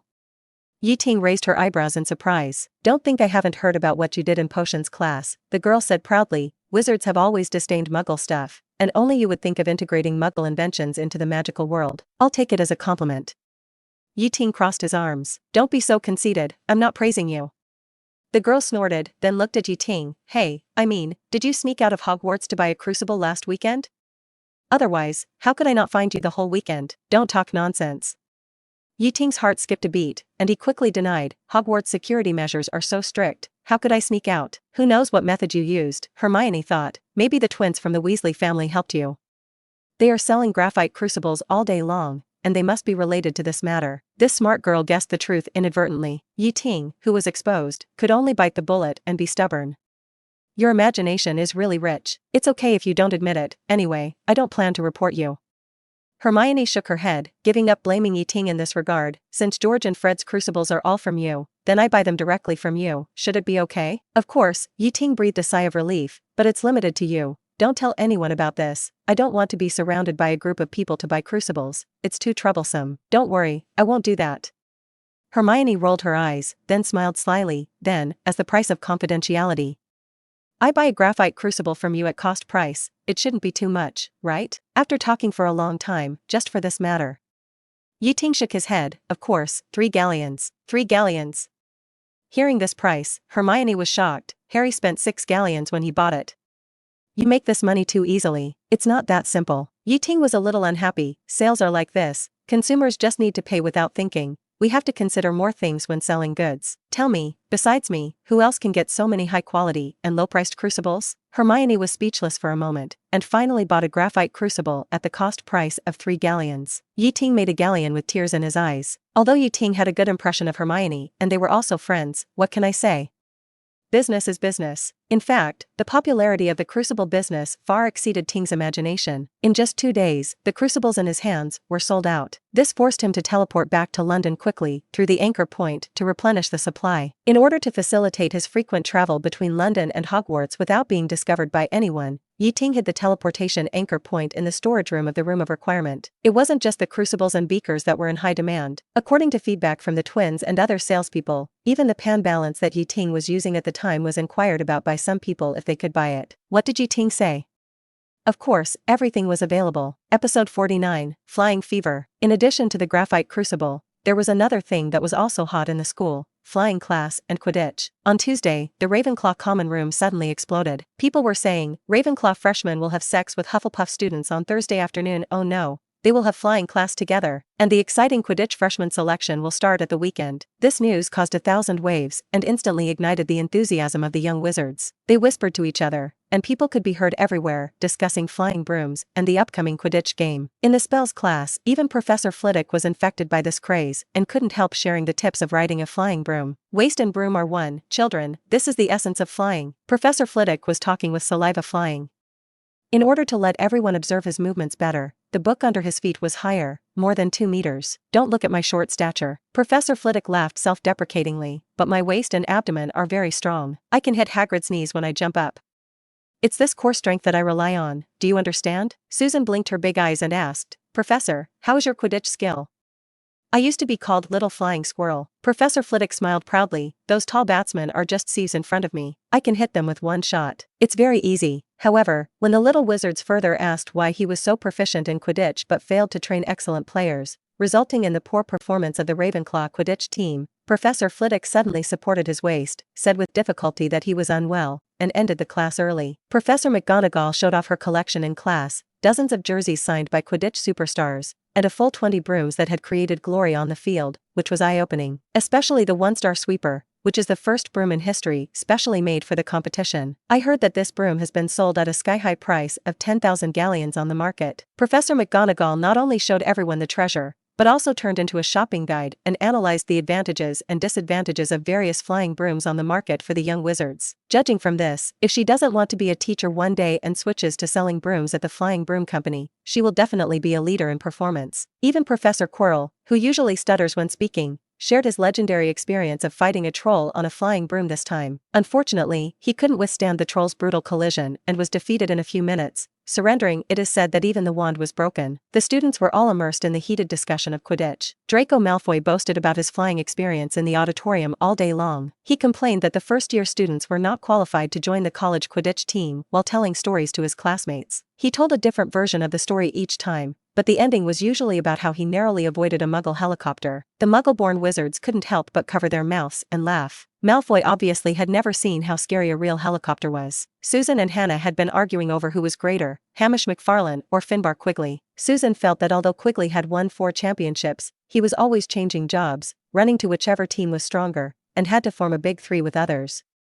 The 4 championships were all won by flattering, and the gold content was really not high. Hannah felt that although McFarland was only loyal to the Montrose Magpies and won 4 championships, he only had a Dangerous Day medal on the honor roll, which seemed a bit thin. The two of them almost broke up because of this. Neville was always very nervous.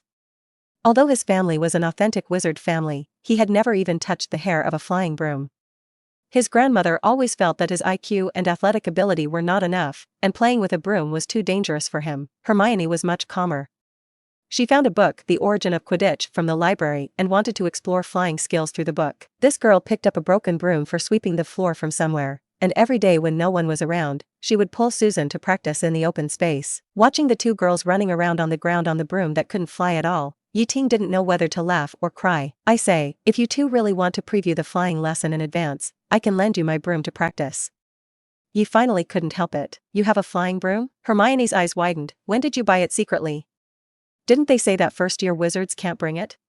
Oh, you're here again, you violated the school rules again. Although Ting repeatedly emphasized that she had never beaten those Slytherin people, Miss Granger's heart was like a mirror. According to witnesses, when those Slytherin wizards were found, they were staggering and twitching on the ground. This standard reaction of being electrocuted, you can tell who did it as soon as you hear it. These 2 days, Hermione has been worried about Ting hiding such a dangerous thing from them. Don't talk nonsense.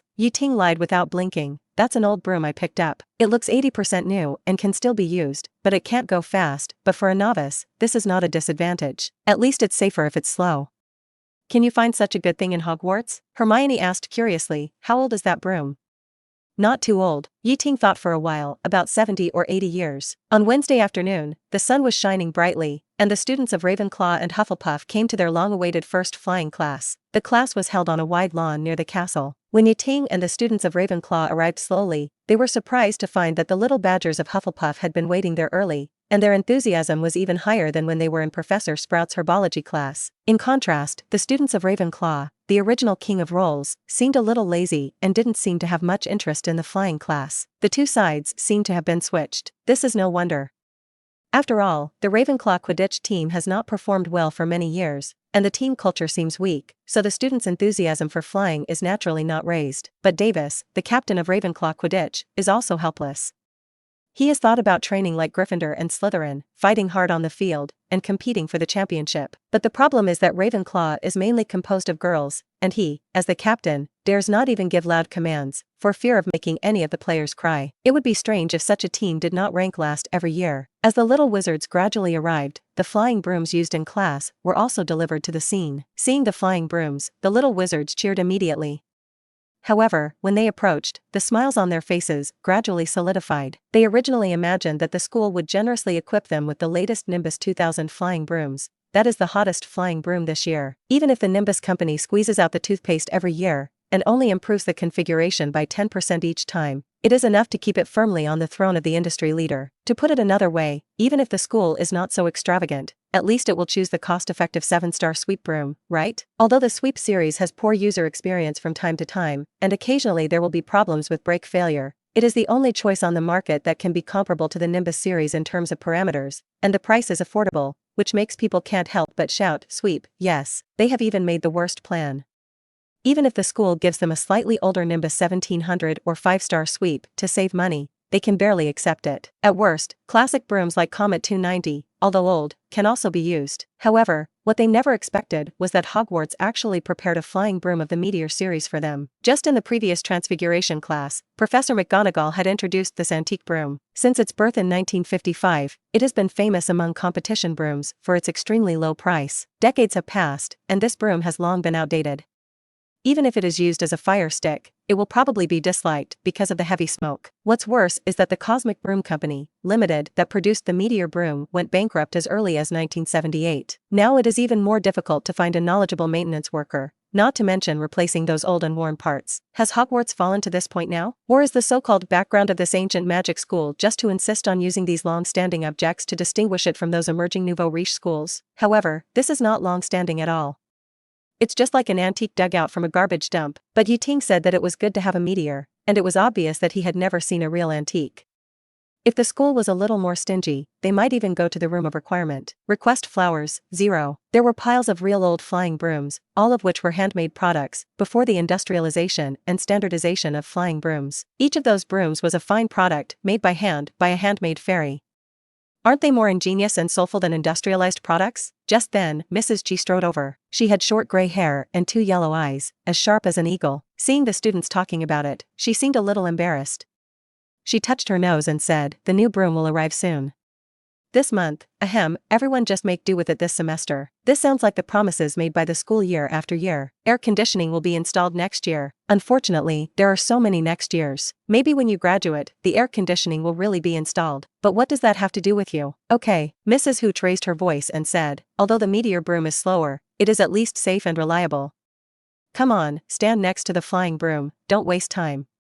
If you move quickly, you may be able to fly 20 meters away today. The little wizards each picked a flying broom that seemed to be still usable, and stood neatly aside, waiting for instructions. Come on, children, stretch out your right hand and gently place it on the broom handle.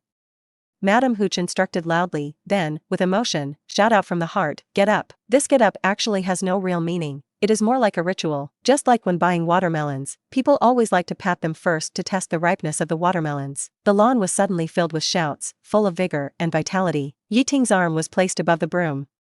Thanks to Amber's divine eye, he had a special talent in flying, and he could use both the wind wings and the flying broom as if he had an arm. He didn't say anything at all, but the broom seemed to sense his intention and jumped into his hand impatiently. Madame Hooch looked at Yi Ting in surprise, with a flash of approval in her eyes. However, not everyone's broom was so obedient. For example, Michael's broom, after rolling a few circles on the ground, lay there motionless. Susan's broom seemed to have just woken up, and it took a long time before it lazily fell into her hands. Justin's broom seemed to have broken down, and no matter how he shouted, it lay on the ground motionless. Hannah's broom was impatient, and it jumped up, but it hit her forehead heavily, causing her tears to burst into tears. Anthony's broom was like a restless loach, twisting on the ground. He stepped on it and tried to stabilize it, but he didn't expect the aging broom handle to break, causing him to fall on his back, causing the surrounding classmates to laugh. In this chaos, whether the students successfully summoned it or picked it up secretly, in short, everyone held a flying broom in their hands. Madame Hooch explained to the students in detail the exquisite structure of the flying broom and the correct posture when riding. The students were excited and got on the brooms one after another, eager to try. The early flying brooms were simple and crude in design, and they didn't even have an invisible cushion.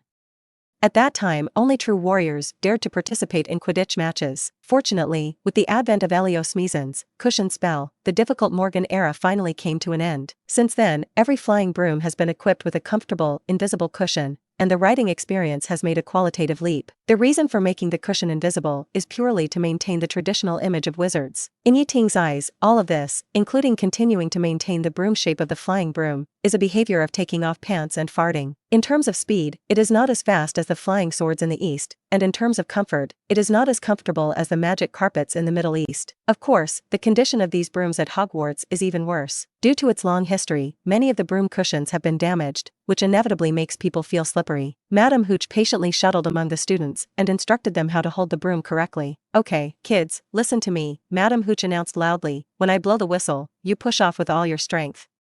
Remember, push hard. She reminded again, hold the broom tightly, rise a few meters, lean forward, and then land smoothly. Are you ready? Listen to my whistle. 10. Episode 50. Hermione's Academic Guidance. Following Madame Hooch's command, Yi Ting controlled the broom to fly upward. His robe was lifted by the airflow, fluttering like a flag behind him. Because he was worried about being discovered, Yi Ting never used the Nimbus 2000 after buying it.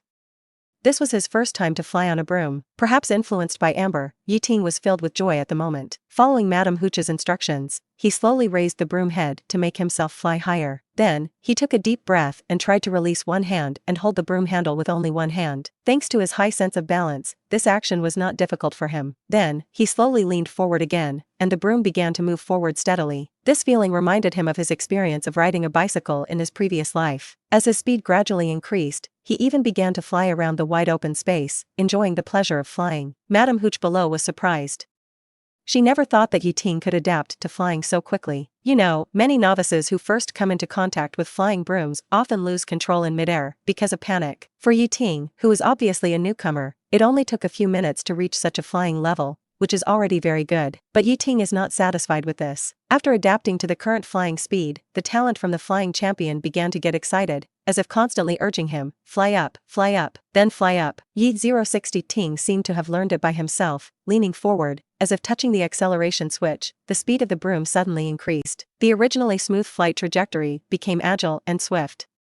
He rode the broom around the Tower of Hogwarts, and the strong wind coming from the face made him squint his eyes involuntarily. Faster, he shouted in his heart, and his body instinctively leaned forward again. The speed soared again, and the scene in front of him retreated rapidly like flowing water. Yi Ting's heartbeat accelerated, as if it was about to jump out of his chest. This feeling made his blood boil. The feeling of flying was really great. At this moment, he finally understood why wizards loved this sport so much. This kind of excitement was just like speeding on the road. No, it was even more addictive than speeding. Yi Ting rode a broom and flew between nearby towers, his speed getting faster and faster, almost reaching the maximum speed of a meteor. The teachers and students below were stunned, their mouths opened wide. Your talent is really amazing. A few minutes later, Madame Hooch looked at Ting, who had landed steadily, and was so surprised that she was a little incoherent. She felt incredible that this first-year student could adapt to flying in such a short time. From being cautious at the beginning to being fast at the end, it took no more than 10 minutes, and the speed of growth was amazing. She saw with her own eyes that Ting was flexibly flying in the air, and even circled the Tower of Ravenclaw twice. It was so agile that it was hard to believe that he was riding an antique meteor. Sorry, ma'am, I was flying too excitedly just now, and couldn't stop. Ting apologized to Madame Fouch immediately after getting off the broom. Despite this, the excitement on his face was beyond words. The feeling of flying on a broom was really great. It's okay, kid, Madame Fouch didn't blame him, she always had a good impression of young wizards who were good at flying. I will recommend you to your dean and consider making you a substitute player for the Quidditch team. You can participate in training at that time. Unfortunately, Ting, a genius who can fly a broom in 10 minutes, is just an exception. Most people don't have his talent, nor his physical fitness, comparable to that of a werewolf. Among the other young wizards, only a few succeeded in flying, and the flying height of these people was not high, just off the ground. It's not as good as they boasted before. More rookies just clamped the broom under their crotch, ran back and forth on the ground, and pretended to fly. After class, Ting's performance in the flying class became the focus of heated discussion among the young wizards. Everyone talked about how Ting could fly so fast and so steadily on such a lousy meteor series.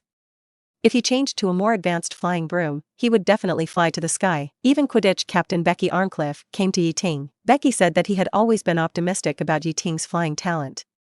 He was completely sure that Ting was born for Quidditch. He planned to ask Professor Flitwick to ask her to ask Dumbledore to make an exception and give Ting a substitute spot. In response, Ting agreed. The talent from the flying champion not only made Ting feel at ease in the air, but also made him enjoy flying from the bottom of his heart. So it seems good to be able to participate in related sports. Ting's deeds in the flying class spread quickly, and before long, even Hermione heard about it. She never expected that her friend was not only better than her in magic, but also better in sports. How could he catch up with all the good things? How could he do that? In addition to envy, jealousy, and hatred, she also heard about the performance of the free riders in the class and was a little worried. Hermione was still somewhat self-aware of her own sports selves. She was worried that she would become the next free rider in class, which would be embarrassing. Before Gryffindor's flying class, Hermione thought about it and decided to find Genscher to practice with her. After all, being laughed at by Ting is much better than being a free rider, right? So, before dinner, Ting took Hermione and Susan and sneaked to the edge of the school to start a practical teaching. Actually, Ling had originally invited Neville, but Neville didn't want to come because of his grandmother. He had a psychological trauma about flying brooms and had no interest in them at all. Ting felt a little regretful. He had wanted to give Neville some special treatment in advance so that he wouldn't have to go to the school hospital like in the original book. It's a pity that Neville himself doesn't want to. Then Ting can only respect the fate of others. The three of them crossed the lawn and came to the edge of Hogwarts. In the distance, there is a deep mountain forest with dense trees and eerie atmosphere.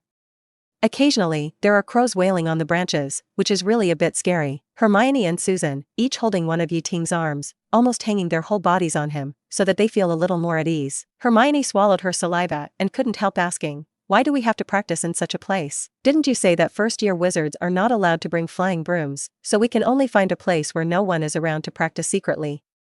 Ting smiled and explained, this place is close to the Forbidden Forest, and few students usually come here, so you can practice boldly. He won't say that it is for enjoying some benefits. Hermione was still a little worried. You said your broom is very old, can it still fly? Ting couldn't help laughing and said, don't worry, I tested it myself, it's very strong, except that it's a little slow. This is the best one I picked out from a pile of old brooms. As he said that, he took out a very old model of broom from his cap. Susan had taken flying lessons and had seen the school's shabby meteor, but she never thought that she would encounter a broom that was even more shabby and unsightly than the meteor. This broken thing will probably fall apart within a few meters after flying up. She looked at the broom with a suspicious face. No wonder you picked it up. I remember Professor McGonagall mentioned this broom in class. When it comes to brooms, Hermione is still a top student. This is the world's first mass-produced broom, and also the first broom for competitions. Star. No wonder you said it has a history of 70 or 80 years. Let me ask you a question. If a car is replaced with a BYD chassis today, an Audi engine tomorrow, and a Ferrari brake the day after tomorrow, if you change parts every day, and finally even the car film is brand new, is it still the original car? Ting asked a soul-searching question. The two were speechless for a moment. Don't underestimate this 80-year-old flying broom. I have completely upgraded it, using only top-quality parts. Yi Ting smiled proudly. In terms of materials alone, its cost is higher than that of the Nimbus 2000 on the market. Yi Ting collected a lot of parts from old brooms in the room of requirement, and he installed the top quality ones on the Nimbus 2000. But as Yi Ting's only 2 brooms, the sweeping 1-star, also benefited from a lot of high-quality features. The simple tireless wooden handle of the apprentice, the balanced and decent cushion of the bias, the screaming alarm whistle of the razor, the brisk and stable competition tail branch, the lucky vitality guardian brake device. In short, although none of these accessories can be bought on the market, in terms of the addition to the broom, they are no less than any expensive broom modification. Susan half believed and half doubtedly tried it on her hips. She could clearly feel how sensitive this broom was. Just by gently raising her arm, the broom flew into her palm as if it had a sense. She tried again. After riding for a while, she felt relaxed and happy with the feeling of moving her heart freely and at ease. As expected, the only advantage of cheap goods is cheapness, and the only disadvantage of expensive things is expensiveness. Susan played for a while, and then it was Hermione's turn, and Yi Ting began to teach. Keep your chest and abdomen tight, and hold the stick tightly with both hands. While instructing, he pointed out the mistakes in Hermione's posture with actions. Lift your hips, the cushion is here. Hermione, you can lift your hips higher. Don't squeeze your legs so tightly, relax a little. Didn't you say you took ballet lessons? Where's your flexibility? Hermione blushed and glared at Yi Ting angrily. Correcting mistakes is correcting mistakes. Is it necessary to put so much effort? The clever Hermione quickly mastered the essentials of flying. Although she didn't dare to fly too high, it was more than enough to cope with the flying class. But at least it was enough to cope with the flying class. After the practice, both girls had an expression of wanting more, and were obviously still immersed in the pleasure of flying. Yi Ting saw it and his heart moved. How about it? Flying just now was not exciting enough. Do you want to try something more exciting? He repeatedly assured. Don't worry, there will be no problem. If there is a crash, I will take full responsibility. The 2 girls listened to Yi Ting's mysterious words, looked at each other, and nodded hesitantly. So, Yi Ting turned over and rode on the antique broom, and the 2 girls also sat on it one after another. Well, girls, sit tight now and hold on. Yi Ting kicked his foot, and the broom carrying 3 people slowly rose into the air. We are going to set off. The next moment, Heng Suishing suddenly broke through the air and soared over the forbidden forest at an unprecedented speed. The howling wind came, and the acceleration increased so much that the 2 girls 3 and 2 couldn't help screaming. In this way, Yi Ting led them to fly over the forbidden forest. This was the first time that Yi Ting flew with 2 passengers. For the sake of safety, he didn't dare to play too many fancy moves. He just flew level in the sky and then increased the speed a little bit. But even so, this flight was thrilling enough for the 2 little witches. During the whole flight, their screams came one after another, almost without stopping. Seeing that the time was almost up, Yi Ting barely brought them back to the ground. After landing, Yi Ting still didn't blush or breathe, and was as relaxed as if he had just finished afternoon tea. But the 2 little girls were in a mess. Susan was fine. She sat on you behind Ting. The wind was blocked by the people in front, so only the clothes on the chest looked a little messy due to the squeezing. And what about Hermione, who was sitting in front? The fluffy brown hair was blown like a lion's head by the wind from the front for so long. The 2 girls were dizzy and their legs were weak when they landed. Yi Ting hurriedly supported them and let them sit on a tree trunk to slowly fall. Just then, a sound of trees shaking suddenly came from the depths of the forest. Yi Ting looked closely and saw a tall figure walking out of the forbidden forest. This man was twice as tall as an ordinary person, with messy black long hair and a messy beard that almost covered most of his face. He carried a bronze composite bow on his back. The bow alone was as tall as Hermione, shining in the sun.